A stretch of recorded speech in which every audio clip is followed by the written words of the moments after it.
ये है चकवाल का एक कदीम गांव डब लोहारा। आपको ऐसे गांव अब या तो किस्से कहानियों में मिलते हैं या किताबों में या किसी पुरानी फिल्मों में।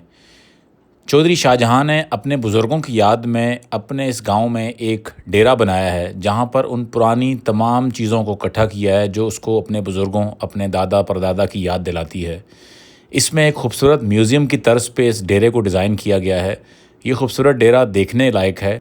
चौधरी शाहजहां ने डब लोहारा में अपने इस कदीम विरसे को महफूज किया है और अपने बुज़ुर्गों की तमाम सकाफ़त और उन तमाम तहज़ीब को एक छत के नीचे इकट्ठा किया है।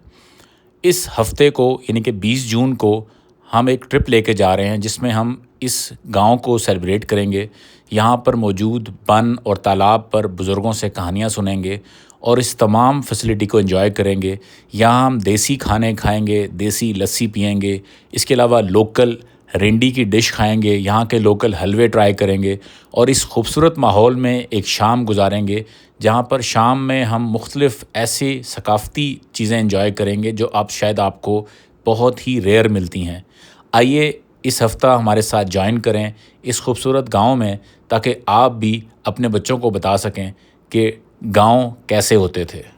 ये है जी डब लोहारा और ये चकवाल का एक गांव है और ये है जनाब हमारे दोस्त चौधरी शाहजहां का खूबसूरत सा एक छोटा सा कॉटेज जो इन्होंने अपने गांव में बना रखा है। आपको ज़रा दिखाते हैं।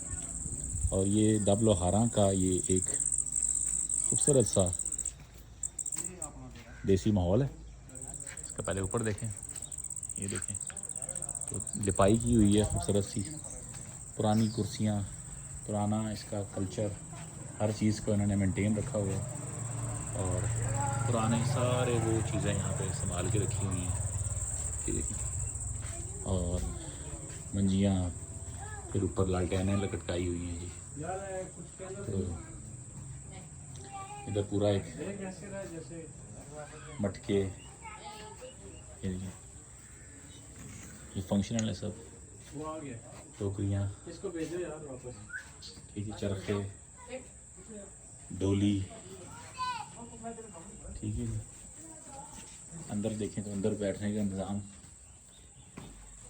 और ये सब देसी कल्चर और देसी चीज़ें, ठीक है।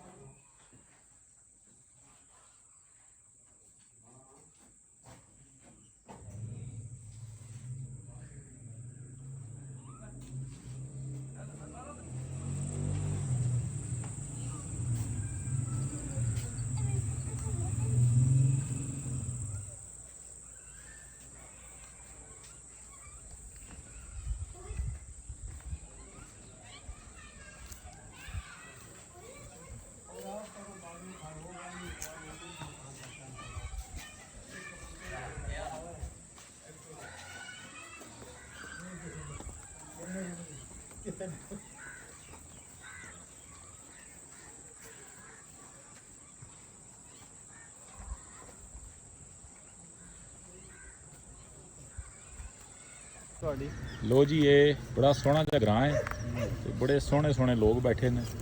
ये ग्रां दा नाम है डब लोहारा ते ये जनाब बड़ा खूबसूरत बन ते ये जनाब सोहनी जी बैठक ते शाम का मौसम है जी। ते चाचा होरी बैठे ने। सारे कदीमा जगह, सारे कदीमा है थे। देख सुनो, ओल्ड हाउस बड़े हैं। अच्छा, बोर्ड लग गया लेकिन साल चार ढाबा ने। चार अच्छा, ढाब कला है अब इलाके दे अंदर है, उसके नाल दाखली है, ढाब लोहारा है, ढाब खुशहाल है, ढाब पड़ी है, ठीक है। इस तरह ढाबा दाखली। ढाब का मतलब की होता है? ग्रां दे ग्रां बक ग्रां होंदे, ग्रां दे नाम ढाब दी हर फलाना ग्रां इस हिसाब नाल ये ढाब कहंदे इसकी। ढाब और ज्यादा कोई पुरानी कोई ऐसी याद है जी थोड़ी इतने कोई पुराना बोर्ड नहीं सी होंदा, कोई पिपल शिपल नहीं सी होंदा इतने पहले? ਇੱਥੇ ਨਹੀਂ ਸੀ ਵੱਡੀ ਢਾਬਾ ਹੈ ਉਹ ਟੱਬਾ ਉਹ ਖਤਮ ਹੋ ਗਿਆ, ਖਤਮ ਹੋ ਗਿਆ ਉਹ ਡਾਬ ਕਲਾਣਾ ਆ। ਇੱਕ ਆਧ ਬੂਟਾ ਲਾ ਦਿਓ ਨਾ ਅਗਰ ਕੋਈ ਬੋਰਡ ਨਾ ਪਿੱਪਲ ਨਾ ਉਹ ਦੇਖੋ ਨਾ ਪਿੱਪਲ ਲੱਗਾ ਸਾਹਮਣੇ ਲੱਗੇ ਜੱਟ ਕੇ ਲਾਏ ਬੱਤਰੇ ਦੇ ਨਿਕਲੋ ਜਿਹੜੇ ਤੁਸੀਂ ਮੰਗਦੇ ਹੋ ਨਾ ਹਾਂ ਉਹ ਬਹੁਤ ਉਹ ਕੋਈ ਨਹੀਂ ਪੁਰਾਣਾ ਵਕਤ ਕਈ ਸਾਹਮਣੇ ਲੱਗੇ ਅੱਛਾ ਸਾਲਾਂ ਤੋਂ ਹੋਇਆ ਸੀ ਕੰਮ ਇਸਲਾਮਾਬਾਦ ਬਣਾ ਛੋੜਿਆ ਸਾਲ ਹੋ ਗਿਆ। ਅੱਛਾ ਇਸਲਾਮਾਬਾਦ ਬਣਾ ਛੋੜਾ ਹੁਣ ਜ਼ਮਾਨਾ ਹੈ ਜੀ। ਲਓ ਜੀ ਇਹ ਦੇਖੋ ਜੀ ਕਿੰਨੀ ਸੋਹਣੀ ਇਹ ਬਣੀ ਹੈ ਬਲਕਿ ਬਹੁਤ ਵੱਡਾ ਬਨ ਹੈ ਡਾਬ ਲੁਹਾਰਾ ਇਹ ਇਸਲਾਮਾਬਾਦ ਸੋਹਣੀ ਮਹਿਫਲ